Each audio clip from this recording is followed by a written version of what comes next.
शाम का समय था, सूरज ढल चुका था और आसमान पर लालिमा छा रही थी। पहाड़ी इलाके में स्थित छोटा सा गांव नंदपुर हमेशा की तरह शांत था। गांव की पतली सड़कों पर एक अजीब सा सन्नाटा पसरा हुआ था। गांव के लोग सूरज ढलने के बाद जल्दी ही अपने घरों में चले जाते थे। कारण था वो पुराना हवेली जो गांव के एक कोने में वीरान पड़ी थी। उस हवेली के बारे में कहा जाता था कि वहां कुछ अजीब और डरावनी चीजें होती थीं। अब होती है असली कहानी की शुरुआत। आर्या, एक 22 साल की शहर की लड़की, अपने कॉलेज के प्रोजेक्ट के लिए नंदपुर गांव आई थी। उसे लोक कथाओं और भूत प्रेत की कहानियों पर रिसर्च करनी थी। आर्या बेहद बहादुर और तर्कशील लड़की थी। उसे भूत प्रेत जैसी चीजों पर बिल्कुल यकीन नहीं था। उसने सुना था कि नंदपुर की हवेली के किस्से काफी मशहूर है और यही उसके प्रोजेक्ट के लिए सबसे बढ़िया विषय हो सकता था। आर्या ने गांव में एक छोटा सा कमरा किराए पर लिया। गांव के लोग उसे देखकर हैरान थे क्योंकि यहाँ पर बाहरी लोग कम ही आते थे।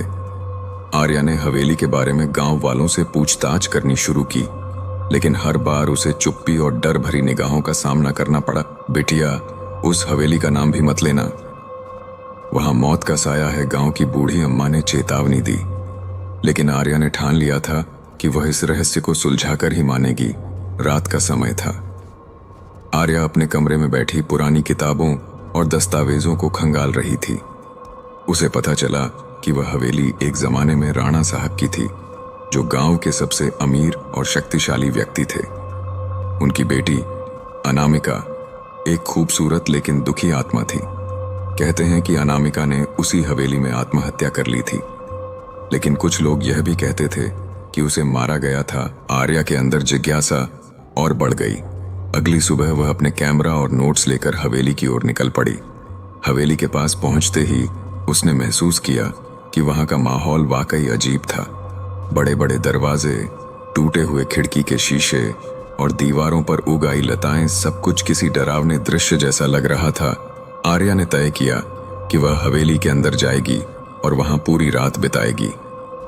गांव वालों ने उसे ऐसा करने से मना किया, लेकिन आर्या की जिद के आगे कोई कुछ न कर सका। रात के 10 बजे वह अकेले ही अपने टॉर्च और कैमरे के साथ हवेली के अंदर दाखिल हुई। हवेली के अंदर घुसते ही ठंडक का एहसास हुआ, मानो वहां की हवा भी भारी हो। उसने कैमरा ऑन किया और हर कोने को रिकॉर्ड करना शुरू कर दिया। सब कुछ सामान्य लग रहा था, लेकिन तभी एक हल्की सरसराहट सुनाई दी। आर्या ने इधर उधर देखा, लेकिन कुछ नजर नहीं आया। धीरे धीरे रात गहराती गई। अचानक एक कमरे से धीमी सी सिसकियों की आवाज आने लगी। आर्या ने साहस जुटाकर उस कमरे का दरवाजा खोला। अंदर एक पुरानी कुर्सी पर सफेद साड़ी में एक लड़की बैठी हुई थी। उसकी पीठ आर्या की तरफ थी। कौन हो तुम? आर्या ने कांपते हुए पूछा। लड़की ने धीरे धीरे अपनी गर्दन घुमाई। उसकी आंखें लाल और चेहरा पीला था। आर्या की सांसें थम गईं। तुम यहां क्यों आई हो? लड़की ने गूंजती हुई आवाज में पूछा। आर्या के हाथ से कैमरा गिर गया, लेकिन उसने खुद को संभाला। मैं सच जानना चाहती हूं, क्या तुम अनामिका हो? उसने हिम्मत करते हुए कहा। लड़की अचानक गायब हो गई। कमरे में सिर्फ ठंडी हवा और खामोशी बची। अगले दिन आर्या ने गांव के एक बुजुर्ग से बातचीत की, जो हवेली के पुराने नौकर रह चुके थे।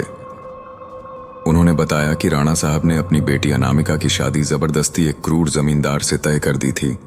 अनामिका का दिल किसी और के लिए धड़कता था। शादी से पहले ही उसके प्रेमी को मार दिया गया और अनामिका ने गुस्से और गम में अपनी जान दे दी। आर्या को समझ आ गया कि अनामिका की आत्मा आज भी उस हवेली में भटक रही है। वह न्याय चाहती है। आर्या ने तय किया कि वह अनामिका की आत्मा को शांति दिलाएगी।